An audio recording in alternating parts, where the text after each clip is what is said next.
네, 오늘은 금요일입니다.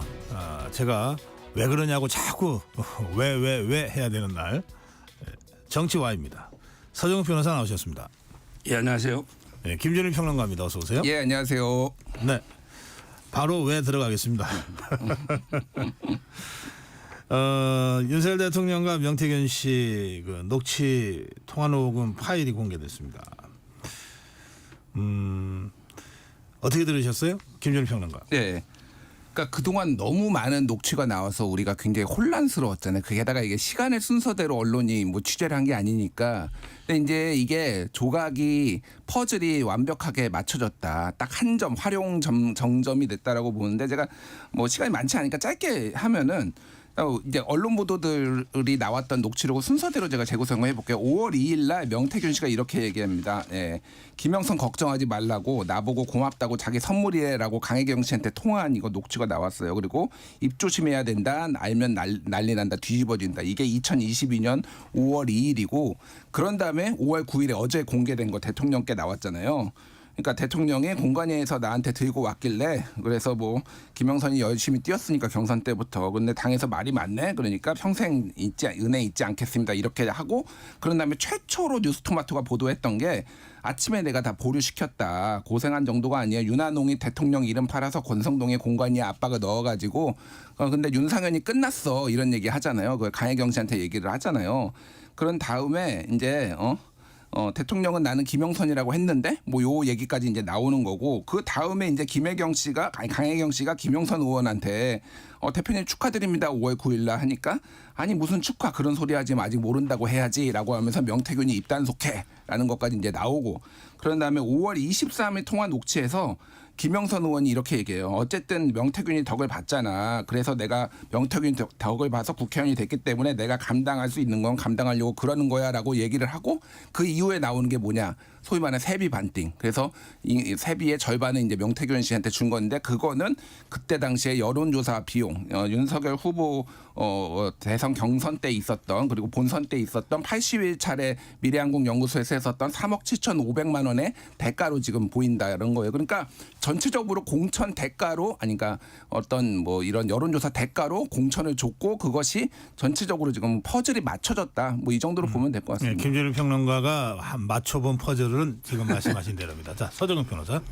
저는 한마디로 이제 그 악마의 편집이라 봐요. 악마의 퍼즐을 맞추십니까? 악마의 편집인 게요. 제가 악마입니까? 아니 이게요. 딱 그 몇십 10초, 뭐 1, 20초 네. 딱 이게 짜집게 한 거죠. 그 명태균 씨도 말했지만 다른 전체를 보면 네. 공천은 당에서 다 알아서 한다. 이 말이 빠졌다는 거 아닙니까?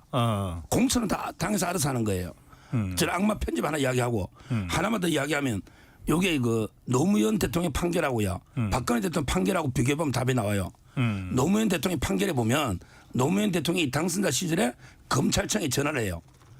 검사와 대화해서 넣었잖아요. 근데 그 판례를 읽어보면 대통령 당선자는 공무원이 아니다. 그래서 직무가 없다. 그러니까 이제 탄핵 사유가 아예 안 된다. 이렇게 딱 나옵니다. 탄핵 사유가 안 되고. 그다음에 그 박근혜 대통령 판결을 보면요.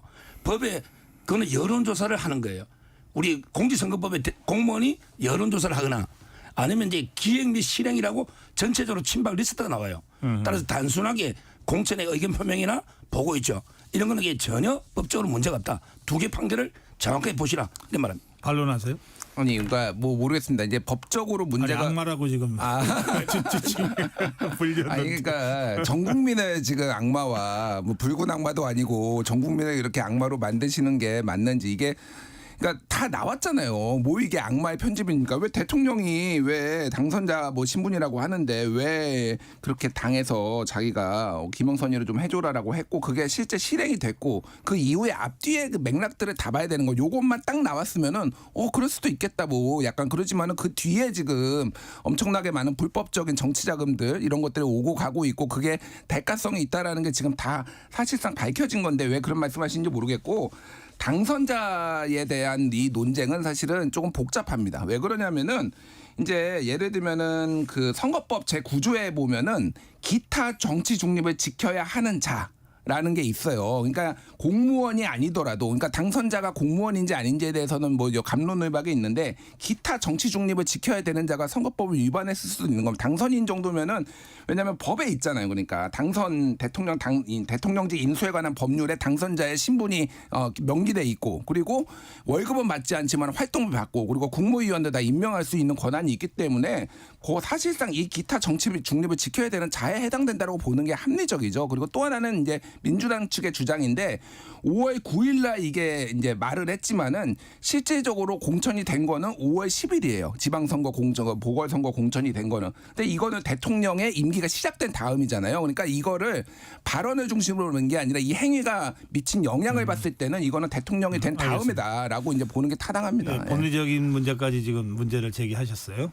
예. 일단 이제 탄핵은 노무현 대통령 판결문이 명확하게 탄핵이라는 게 그 직무를 집행함에 있어서 헌법이나 법률 어기죠.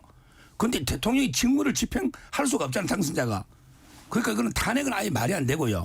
그다음에 선거법에 자꾸 그 정치 개입을 무조건 공천에 대해서 의견 표명만 해도 개입이라고 생각하면 안 돼요. 법을 좀 보시라니까. 예를 들어 역대 대통령 중에 공천할 때 최종 보고도 받고 또 자기 의견 표명도 합니다. 누구 좀 해주라 마라. 이게 불법이 아니에요. 여론조사를 하거나 조직적으로 기획 실행한 거 이게 불법이에요. 따라서 법조문을 좀 봐야지. 그러면 이게 대통령이 1호 당원이에요. 누구나 당원은 공천에 의견 표명할 수 있는 거예요. 물론 대통령이 개입 안 했다고 했지만 설령 김영선이 좀 해줘. 저는 이래도 법적으로 아무 문제 없는 거예요. 법은 제가 법조인을 더 잘합니다. 아니 이거 짧게 반론을 해야 돼요. 예. 아니 길게 하셔도 돼요. 아니 그러니까 일단은 저는 탄핵의 T자도 얘기를 안 했는데 먼저 탄핵이 대상이 아니라 아니 그러니까 이게 벌써 이게 탄핵 지금 국민의힘 어제 법사위 위원들도 모여가지고 지금 뭐 법리적 유권 해석하고 막 그랬잖아요. 그러니까 이게 벌써 지금 탄핵 걱정하고 계시는구나. 그러니까 제가 저번에도 얘기했는데 국민의힘에서 탄핵 발의를 더 많이 해요. 대통령 탄핵만은 막겠다 뭐 이렇게 얘기를 하고 있습니다. 그러니까 진짜로 탄핵에 준할 정도로 뭐 탄핵이 될지 안 될지 우리가 모르는 건 또 국민의 감정과 이제 상황, 정치 상황이 어떻게 되느냐가 중요하지만은 어쨌든 그렇게들 인식을 하시는가라고 보고 있고 사실은 어느 정도 맞아요. 저는 이제 우리 변호사님이 말씀하신 거를 어느 정도 맞는데 그거의 관례를 깨버린 게 검사 윤석열입니다. 그러니까 쉽게 얘기를 하면 그러니까 우리가 옛날에 당 총재까지 대통령이 겸임을 하다가 김대중 대통령 때 이제 당정 분리하고 노무현 정부 때 그게 확립이 됐잖아요. 하지만 어느 정도 정치적 행위로서 대통령이 하는 거에 대해서 인정을 했는데 그때 2016년에 공천 개입했다고 그러니까 선거 여론조사 청와대에서 돌려보고 현기환 정무수석한테 보고받았다고 해가지고 그때 기소를 해가지고 징역 2년 받아낸 게 공직선거법 그게 검사 윤석열이거든요. 그러니까 쉽게 얘기를 하면은 그게 어쨌든 법례로 판례가 됐어요 이미. 그러면은 검사 윤석열이 대통령 윤석열의 목을 조이고 있구나 이렇게 보시면 될 것 같습니다. 검사 윤석열이 했던 대로 똑같은 게 적용을 해가지고 수사해 보면 됩니다. 제가 뭐 이게 탄핵 사유인지 아닌지는 모르겠으나 일단은 수사를 여기에 왔는데 안 할 수가 있나요 이거를? 그러니까 제 말하기에 박근혜 대통령 공소장하고 판결문을 다 보셨어요? 그다음에 공직선거법에 몇 호 위반이 있잖아요. 거기에 3호 보면 공무원이 조직적으로 여론조사를 했다. 지금 대통령이 그런 거 한 거 아니잖아요. 또는 대통령이 선거를 총기획하면서 실행을 했다. 이렇게 법에 딱 구체적으로 돼 있거든요. 근데 윤석열 대통령 이번에 김영선이 좀 해줘. 그렇다 친들. 이게 불법이 아닌 건 명확한데 제 말은 그냥 박근혜 대통령이 처벌됐다. 이것만 생각하지 구체적인 판결문이나 공장을 좀 읽어보고 이야기하자는 거예요. 자, 네, 잠깐만요. 우리 김준일 평론가가 아니 탄핵의 티어자도 얘기 안 했는데 왜 탄핵 얘기를 자꾸 보수 쪽에서 하냐. 오히려 보수가 탄핵 발의를 더하는 것 같다. 그런 취지의 말씀하셨잖아요. 그 문제는 어떻게 보세요? 제가 알기로는 이거 티거자는 안 했지만 그 이재명 대표가 끌어내리된다 도중에 그럼 탄핵 말고 뭐 있습니까? 그 옛날에 강화도 보궐선거 지원 가서 끌어내려야 된다고 2번이나 했잖아요 도중에요. 그다음에 야권 중에 조국 혁신당 탄핵 공개적으로 선언문까지 나왔고요. 그다음에 민주당 의원들도 개별 자리에서는 탄핵 뉘앙스로 탄핵 그 추진위원회 10몇 명 이름도 들어가 있는 사람 많이 있습니다. 당이 공식 입장이 아니라 하더라도 개별적으로 탄핵 언급한 분이 많아요. 그 김준일 평론가는 탄핵 얘기를 안 했다. 예. 티거자가 아니더라도 끌어내리면 쌍기업도 거의 다릅니다. 아니 뭐 하야도 있고 뭐 다양한 것들이 있으니까 예, 뭐, 알겠습니다. 예. 자, 그건 그렇고요. 뭐 이제 내일 집회가 상당히 중요한 그 분기점이 될 것 같은데 이게 내일 집회는 그 시민단체 그 집회가 아니고 더불어민주당 집회입니다. 물론 뭐 시민단체들도 많이 나올 가능성은 있지만 어쨌든 더불어민주당은 지금 당의 집회라고 하는 점을 이제 분명히 하고 있어요. 동시에 추가 공개 얘기도 지금 민주당에서 지금 계속 하고 있습니다. 네. 뭐 자료가 얼마나 더 나올지는 또 지켜봐야 되겠습니다만 그 앞으로 그 11월이 굉장히 뭐 10월보다도 어떤 면에서는 더 정말 경랑으로 빠져들 것 같은 느낌도 좀 주는데 어떻게 전망하세요?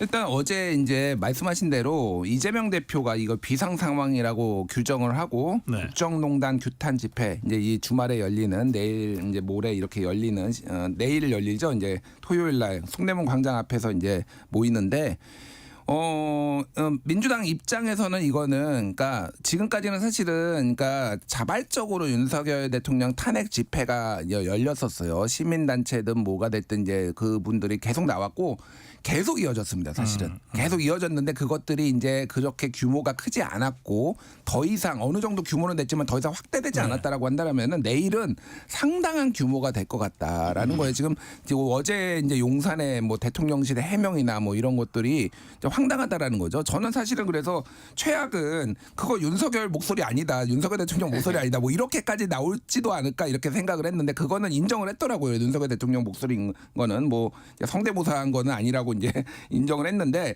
그러니까 중요한 거는 어쨌든 이거는 공천은 당대표가 하는 거다라고 해명을 했더라고요. 아니, 그러니까 공천을 당대표가 하는 건데 그거를 대통령이 지금 개입을 했으니까 문제인데 이거를 해명이라고 지금 내놓는 거죠. 그러니까 이런 해명들에 대해서 사람들이 굉장히 분노를 했습니다. 그래서 이 집회는 어쨌든 점점점 커질 수밖에 없다. 그러니까 지금 제가 민주당 쪽 얘기를 들어봐도 말씀하셨다시피 탄핵의 T자도 꺼내지 않겠다라는 거예요. 당분간은. 뭐 모르겠습니다. 앞으로 어떻게 될지는 그런 분위기가 있어요. 이거는 시민의 분노로 이렇게 조금 이끌어가겠다 이런 게 좀 명백합니다. 네. 지금 이제 그 비상 상황이라 하는데 이재명 대표는 자기가 선고돼 가지고 이제 뭐 피선거권도 박탈되고 배지도 달아나고 이재명 대표는 비상 상황이 맞아요. 그런데 국민이 아니 윤석열 대통령이 뭐 김영선을 좀 도와줬단 말든 이게 국민한테 무슨 비상입니까? 아니 이재명 대표는 공천에 개입 안 했습니까? 똑같습니다. 공천은 공관위원장이 하는데 이재명 대표가 뭐 임종석 컷오프에 관여한 흔적이 노태해서 전 국민이 비상 상황입니까? 왜 이재명이 불법으로 간섭하느냐? 이거 김영선 의원이 그때 여론 1위였고요. 압도적 1위였어요. 그 대통령이 관여 안 해도 이게 명태균 씨가 이준석 대표하고도 친하기 때문에 저절로 후보가 되는 상황인데 그걸 뭐 대통령이 한 번 더 덕담으로 김영선이 좀 도와줘 고생했으니 이게 국민한테 무슨 비상 상황이냐고. 이재명 대표 사법 방탄 이게 비상이지. 뭐 국민들은 여기에 뭐 평온합니다. 사법 방탄 문제 15일, 25일 이렇게 지금 두 개의 1심 재판이 지금 예정돼 있는데 지금 그 전에 그 이재명 대표가 여러 가지를 하고 있는 것 같아요. 우선 내일 장애 집회는 내일 한 번으로 끝날 것 같지 않잖아요. 뭐 겨울 외투까지 준비한다는 얘기가 나왔으니까 계속 갈 것 같고 또 그런가 하면 한동훈 대표하고 2차 대표회담하자고 하는 제안을 했는데 왜 받는다고 하고서 왜 날짜를 안 주냐 이러고 지금 압박하고 있는 상황인 것 같고 한동훈 대표 측에 예. 그런가 하면 또 윤여준 전 장관을 만난다 김정인 전 위원장을 만난다 하는 식으로 또 광폭 행보를 또 하고 있는 것 같고 이런 것들을 뭐 전혀 별개의 이 대권 주자로서의 행보라고 할 수도 있지만 사법 리스크 방탄과 연계지어서 해석하는 해석들도 있습니다. 이제 이 문제는 서정욱 변호사부터 좀 토론 시작해 주실까요? 그렇죠. 이거는 제가 봐도 이게 그 민주당의 의도는 명확한 겁니다. 뭐 시점이요. 요게 제가 알기로 한 달 전쯤에 입수가 됐을 겁니다. 뭐냐면 이제 그 명태균 씨가 자랑을 하는 거예요. 내 대통령 통화했다 이걸 틀어주면 밑에 사람이 이걸 몰래 녹음하는 거예요. 이것도 이게 그 증거 능력이 위법하냐 안 했냐도 다툼이 있고요. 어제 공개된 게 한 달 전에 민주당이 입수한 거라고요? 예, 저는 이게 다 알고 있었고요. 네. 이게 논다. 그다음에 그 검찰청의 창원지검의 수사에도 이게 나옵니다. 대통령 음성이 수사 강력히 수사하고 있잖아요. 따라서 전 타이밍을 절묘하게 장애 집회 2, 3일 전에 딱 아하. 맞춰가지고 이제 장애 집회를 하고 그러면서 이게 14일 날 김혜경사 선고할 때 김건희사 특검법을 이게 그때 표결하는 거예요. 모든 일정을 본인들 재판에 딱딱 맞춰서 국민의 관심을 좀 돌리거나 희석하는. 그것도 그렇게 맞춘 겁니까? 안 그래도 14일 아무래도 날 14일 국회 김혜경 본회의에서 처리한다고 선고가 있어요. 예고가 돼 있거든요. 예. 그러니까요. 제 말은 모든 게 왜 그렇게 연결이 되는 거죠? 이재명 대표 방탄하고 일정을 딱딱 맞춰서 공개하면서 물타기를 하고 있는 거죠. 아니 뭐 예, 음모론 잘 들었고요. 뭐 이제 합리적 추론이라고 우리 서정 변호사님께서 얘기를 하실 텐데 이게 그러니까 그 운전기사가 지금 제공을 했다라고 지금 어제 단독 보도로 노컷뉴스 단독 보도로 알려졌어요. 그래서 이게 이제 뭐 증거 능력 같은 경우에는 이게 그래서 몰래 녹취를 했을 수도 있고 아니면은 이게 이제 그 블랙박스에 음성이 또 녹음이 되는 게 있고 안 되는 게 있잖아요. 이거 보면은 차량 소리처럼 바람 소리가 굉장히 시끄러워요. 그 대통령 목소리. 그러니까 이게 블랙박스에 녹음된 게 제공됐을 수도 있고 뭐 여러 가지 이제 가능성들이 있습니다. 그래서 한 달 전에라는 얘기는 저는 못 들었는데 그거는 뭐 서적 변호사님이 워낙 정보력이 뛰어나시니까 뭐 믿어드린다고 하고 지금 민주당 뭐 저도 한 달 전인지는 모르겠는데 민주당에서 사실관계 확인을 위해서 상당히 공을 들였다고 설명한 맞아요. 걸로 봐서는 예. 그저께 받아서 맞아요. 어저께 이건 아닌 것 같아요. 좀 맞습니다. 시간은 좀 들었던 것 같습니다. 이게 뭐 1, 2주일지 한 달일지는 예, 저는 그렇죠. 그건 모르겠는데 어쨌든 그거 맞고 지금 다른 것도 있다라는 거예요. 그러니까 이게 지금 한두 개가 아니니까 한 50여 개 있다라는 겁니다.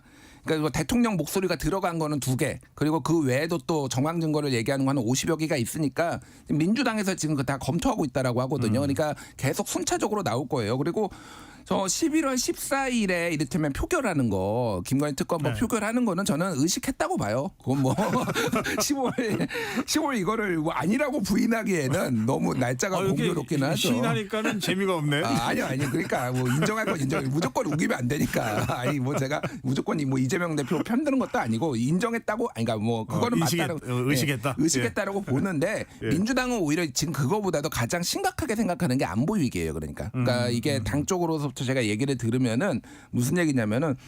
지금 이러다가 윤석열 정부가 이거 국면 전환용으로 국지전까지 일으킬 수 있겠다. 예를 들면은 우크라이나에 지금 포탄 지원하는 거 있잖아요. 살상 무기. 김정은이 공격하는 게 아니라 그러니까 뭐 어떤 식으로는 유도를 할 수도 있고 예를 들면 이런 거예요. 지금 무인기 같은 경우에는 북한이 주장하기로는 연평도에서 시작해가지고 평양으로 날라왔다라고 북한은 주장하고 있죠. 우리 군은 부인하고 있고. 백령도.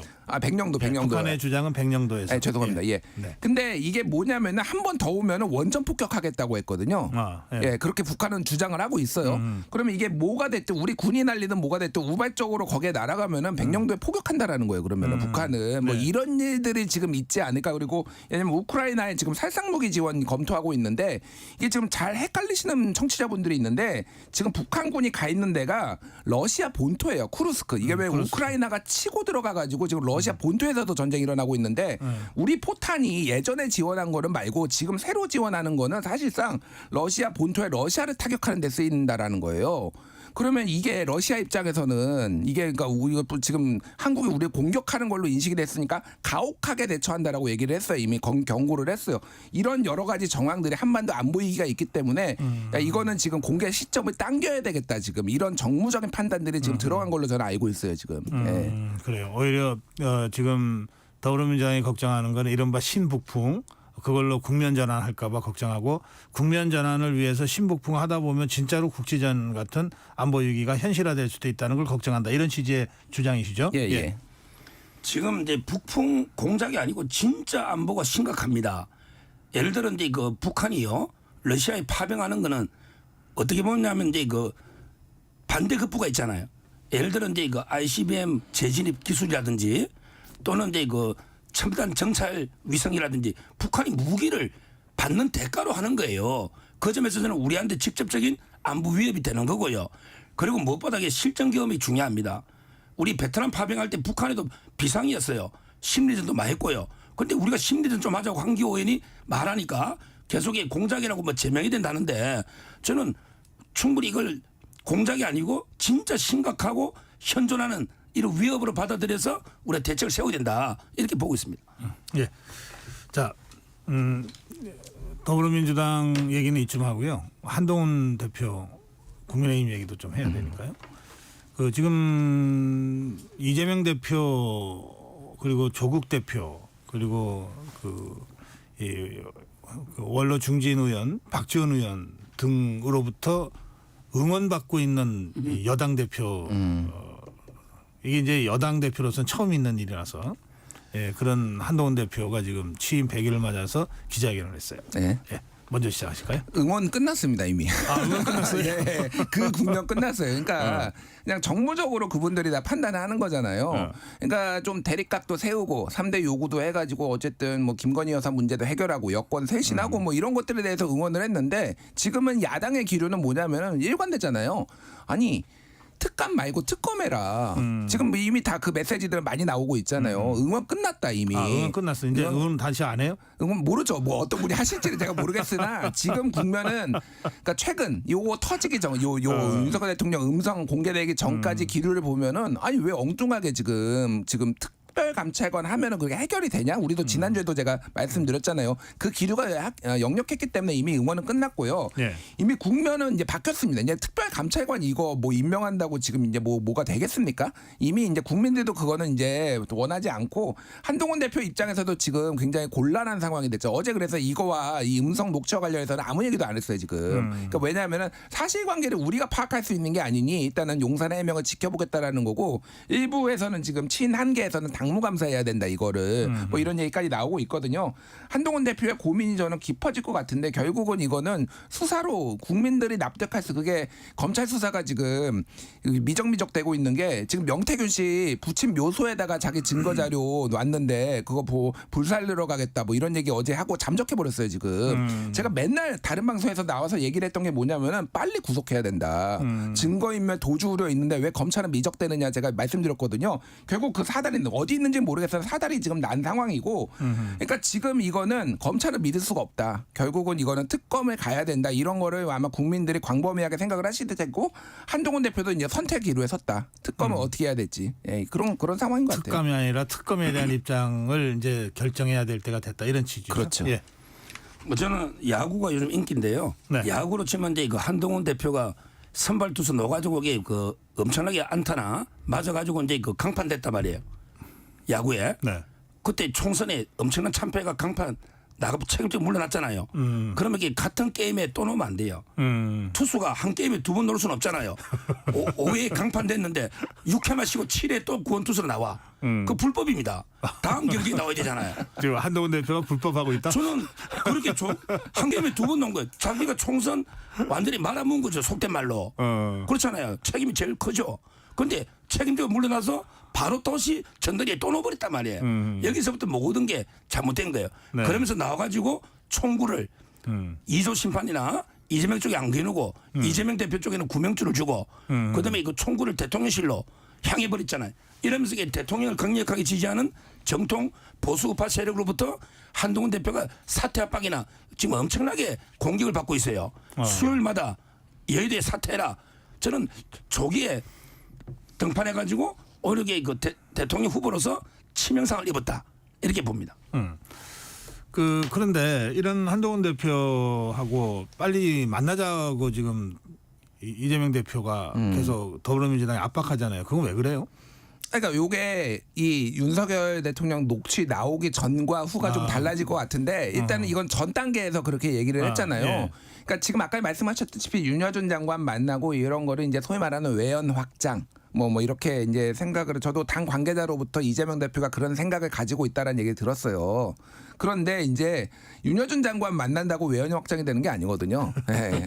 그러니까 솔직히 그분이 지지를 해야지 외연이 확장이 되는 거죠. 나는 이번 지금 이 국면에서 이재명이다. 차기 대선은 이재명을 찍겠다. 그런 게 우상호 의원이 또 어제 그런 취지의 얘기를 했어요. 인터뷰 나와가지고 저도 그게 맞다고 보고 어쨌든 마음이 좀 급하다. 그리고 수권 정당의 어떤 당 대표로서 굉장히 좀 지금 많은 의석도 가지고 있는데 당 지지율이나 본인 지지율이 생각보다 높지 않으니 그런 거를 하고 있다고 봅니다. 그리고 한동훈 대표를 만나는 거는 쉽게 얘기를 하면은 이거는 하도 두드려 맞으니까 당내에서 이렇게 서정욱 변호사 같은 분들이 한동훈 공격하고 막 이러니까 좀 기 좀 살려주자. 여당 당내에서 권위를 인정받지 못하니 야당 대표인 나라도 좀 기를 살려주자. 이렇게 하고 한동훈과 또 리더 같이 민생도 얘기하면서 우리가 이런 민생도 챙기는 당대표다. 이런 것들의 이미지를 좀 가져가려는 거 한 것 같은데 이제는 모르겠습니다. 이제는 그것조차도 왜냐하면 이제 판이 바뀌었잖아요. 사실 어제 이걸로 이제 이재명 대표도 뭐 다 하겠지만은 이제 장외로도 나가고 막 이런 상황이란 말이에요. 한동훈 대표를 만나서 이거를 가지고 이제 압박을 할 수는 있을 것 같아요. 근데 이제는 조금 상황이 바뀐 거를 좀 봐야 될 것 같아요. 네. 그 지금 우리 김준일 평론가가 그 녹취록이 공개된 것이 굉장히 중요한 사건이고 그걸로 판이 바뀌었다고 지금 여러 번 말씀을 하셨어요. 그러면 사실 판이 바뀌었다고 하면 아까 탄핵의 티귿자도 얘기 안 했다고는 하셨지만 탄핵판으로 바뀌었다 이런 뜻으로 들리는데요. 뭐 탄핵가 제가 계속 예전에도 말씀드렸지만은 탄핵을 소추하고 이거가 결정되는 거가 다 과정이 있잖아요. 200명, 300명 중에 200명이 찬성해야 되고 근데 200명이 안 돼요. 그러니까 이거는 결국은 민심 그리고 뭐 이제 소위 말해서 여당 의원들 그게 이제 중요한 거고 그 다음에 헌재에서 인용되는 것도 또 다른 문제잖아요.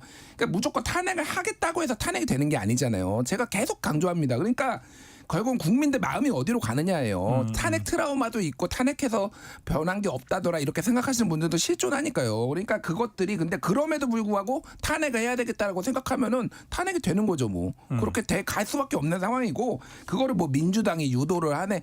민주당이 유도한다고 됩니까 그게? 그러니까 결국은 국민들이 이 상황에 대해서 어떻게 분노를 하고 대통령이나 이제 국민의힘은 어떻게 대처를 하느냐 이게 가장 중요한 거죠. 예. 그런데 김건희 여사 문제나 뭐 명태균 이런 거는 정치고요. 이재명 대표 재판은 법치입니다.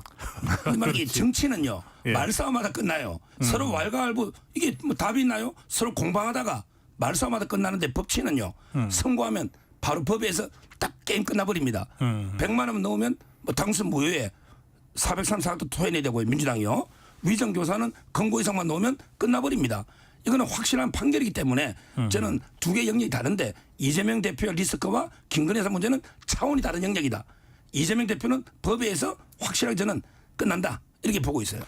승률이 아주 좋은 걸로 알려져 있더라고요. 아 그래요? 서정욱 변호사. 예, 계속 검증 안 해봤어 제가. 예, 계속 사건 변호하고 계시니까 그 변호사 입장에서 볼 때는 이재명 대표의 이 사법 리스크 우선 11월에 있을 두 개의 1심 판결은 어떻게 예상하세요? 저는 객관적 위해서요. 주로 민주당 패널로 놓은 변호사들 있죠. 네. 이분들하고 이게 사석에서 많이 대화를 합니다.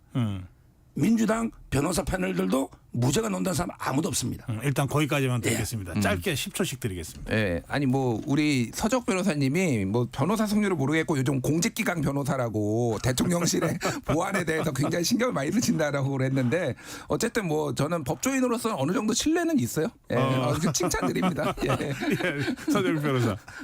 선고하면 저도 뭐 정치평론가나 실력 인정합니다. 진짜 서정욱 변호사 사건 승률이 어느 정도 되는지는 제가 팩트 체크를 한번 해보겠습니다. 자, 정치와이 오늘 서정욱 변호사 그리고 김준일 평론가와 함께했습니다. 두 분 고맙습니다. 감사합니다. 네.